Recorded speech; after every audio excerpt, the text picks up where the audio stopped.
Imagine yourself sitting in a canoe. You look downstream and notice that there's a large, hungry-looking grizzly bear rapidly swimming towards you. All of a sudden, nothing is more important than to paddle upstream as fast as possible. With the current pushing against your boat, you need to make sure that each of your strokes is strong. This leaves you with a choice.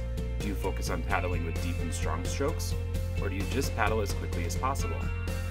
If it were me, I would try to set my paddle deeper in the water so that the blade would create resistance when I pull on it. When my paddle creates resistance, my pull creates force. This force I generate plays a large role in how far I can move my boat away from the grizzly bear with each stroke. In both canoeing and swimming, the technique I use to set my paddle or my arm into the perfect position is known as the catch.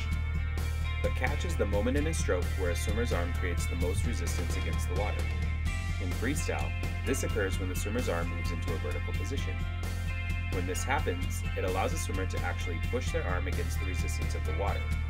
When a swimmer pushes their arm against the water, it generates force, which translates to forward movement.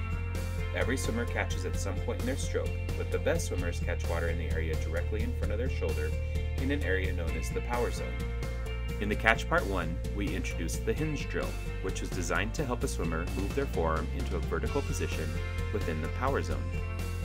While the hinge drill is a great way to learn to set your forearm into position within the zone, it doesn't really let you feel how deep your arm should be. It's important to remember that arm depth during the catch is very subjective. Some Olympic swimmers are so strong and talented that they can catch water with their arm in a nearly vertical position in the water.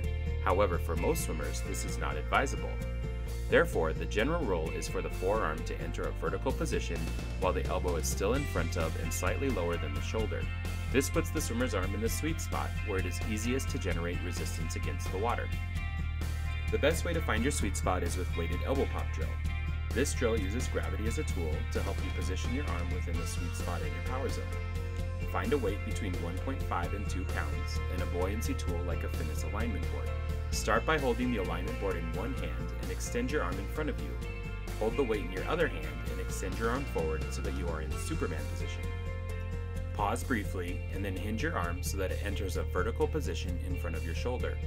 When it does, pause again and pay attention to the position of your elbow. It should be lower than your shoulder. Take another stroke, making sure that your arm stays in the vertical position while your arm is underwater. After you recover, extend your arm forward and pause again.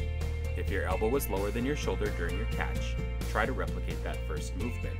If it needs adjustment, try to make it on the next stroke. Once you get the idea down with the first arm, switch arms and practice until both arms work equally well.